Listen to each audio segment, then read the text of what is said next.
Sir Congress के stand इसमें क्या रहेगा? कांग्रेस क्या कदम उठाएगी सर? हम तो लड़ाई लड़ेंगे। हम अपने नेताओं को ऐसे छोड़ नहीं देंगे। इसके पास क्या प्रमाण है कि किस हिसाब से यूडी मींज का नाम लिया, किस हिसाब से गुलाब कमरों का नाम लिया? वो सरकार बने मुश्किल से 2 महीने नहीं हुए हैं और इस प्रकार की जानकारी ताबड़तोड़ जो की जा रही है।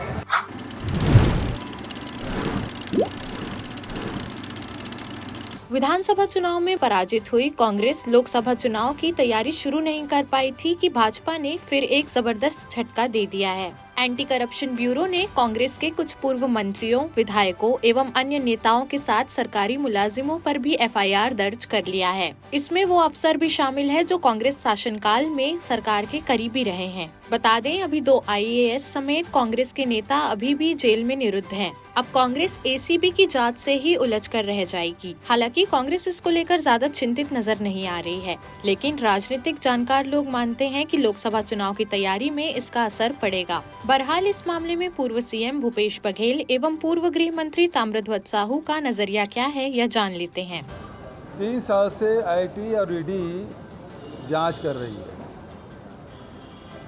और जांच करने के बाद अब एसीबी को उन्होंने कहा कि इसमें एफआईआर करें।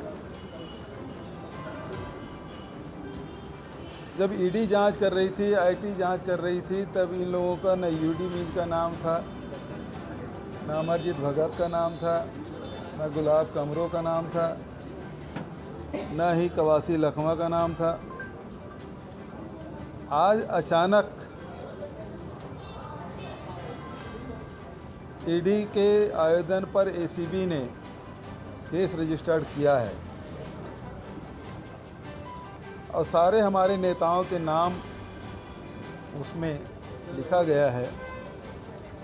ये सीधी सीधी बात है कि ये लोकसभा को ध्यान में रखते हुए प्रदेश के नेताओं को बदनाम करने का षड्यंत्र भारतीय जनता पार्टी के एजेंसी ईडी अब राज्य सरकार के द्वारा एसीबी के द्वारा जांच करने का निर्देश किया, एफआईआर दर्ज किया है।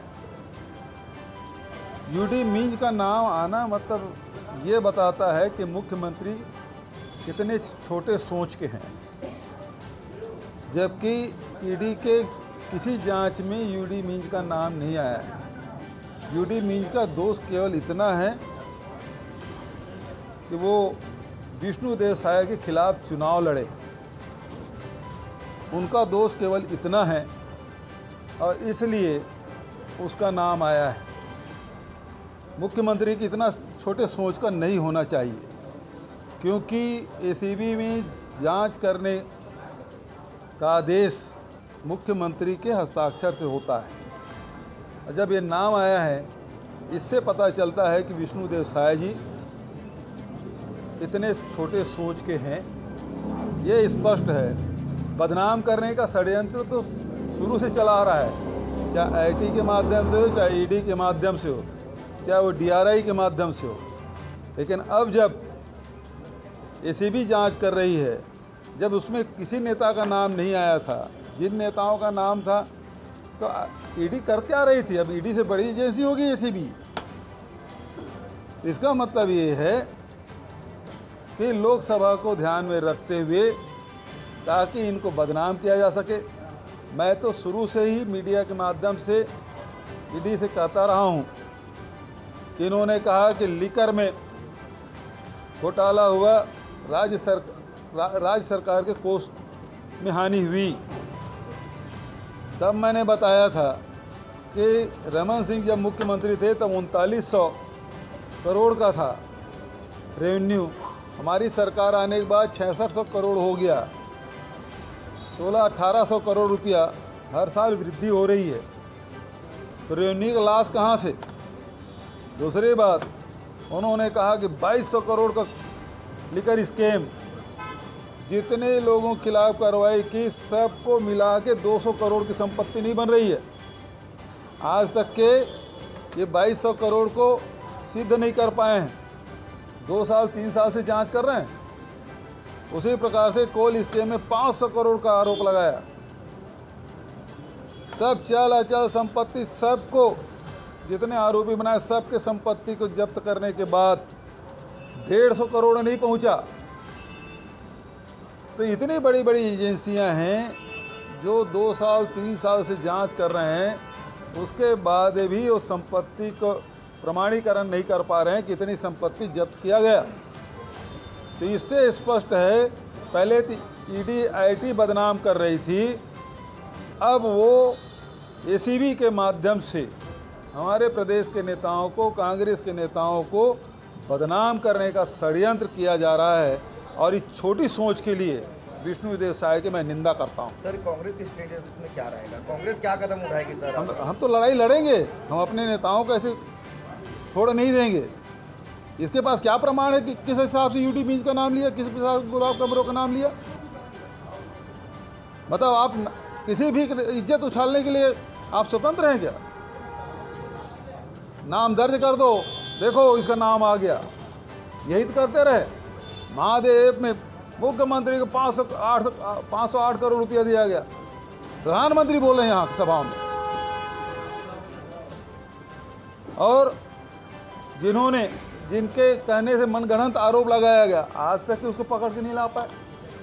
तो आपका उद्देश्य किसी आरोपी को पकड़ना नहीं है, किसी अपराध को रोकना नहीं है। महादेव में हमने 90 से अधिक FIR दर्ज की, 450 से अधिक लोगों की गिरफ्तारियां की, करोड़ों रुपया जब्ती के गैजेट्स हमने पकड़ा, लैपटॉप पकड़ा। ये लोग किए क्या हैं आज तक? क्या ये 3 लोगों का नाम बता रहे हैं, लुकआउट सर्कुलर हमने जारी किया, हमारे शासनकाल में हुआ, उसके बाद किसी को ला पाए क्या? नहीं ला पाए।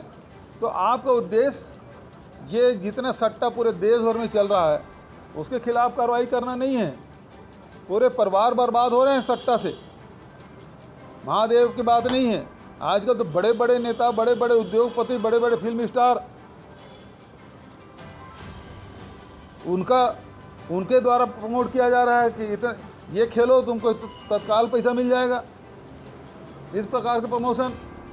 और वही जा रहे हैं राम मंदिर में, बड़े बड़े नेता। अमित शाह जी नहीं गए मंदिर उद्घाटन में, राज्यों के मुख्यमंत्री नहीं गए, लेकिन जो महादेव सट्टा में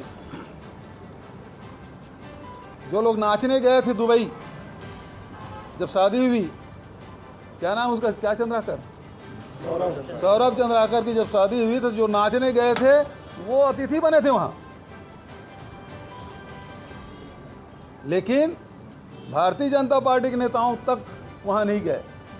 देखिए, ईडी जो कार्यवाही छत्तीसगढ़ प्रदेश के अंदर कर रही है, पहले भी पकड़ लो दीदी, माननीय तत्कालीन मुख्यमंत्री भूपेश बघेल जी ने अपनी पार्टी में कहा कि पहले की भावना से की जा रही कार्यवाही और ईडी लगातार कांग्रेस को समाप्त करने की दिशा में, कांग्रेस को गिराव दिलाने की दिशा में, कांग्रेस की सही कराने की दिशा में काम कर रही है। में जो कार्यवाही की जा रही है वो सरकार बने मुश्किल से 2 महीने नहीं हुए हैं, और इस प्रकार की कार्यवाही ताबड़तोड़ जो की जा रही है वो उचित नहीं है। हमारा जहाँ तक प्रश्न है कांग्रेस का, लोकसभा चुनाव में इसका कोई असर नहीं होगा, उल्टा ज़्यादा मजबूती से कांग्रेस जन उसका प्रतिरोध भी करेंगे और काम भी करेंगे। देश प्रदेश की सभी बड़ी खबरों से जुड़े रहने के लिए हमारे YouTube चैनल को लाइक, शेयर और सब्सक्राइब करना ना भूलें। साथ ही लेटेस्ट खबरों के लिए बेल आइकन को प्रेस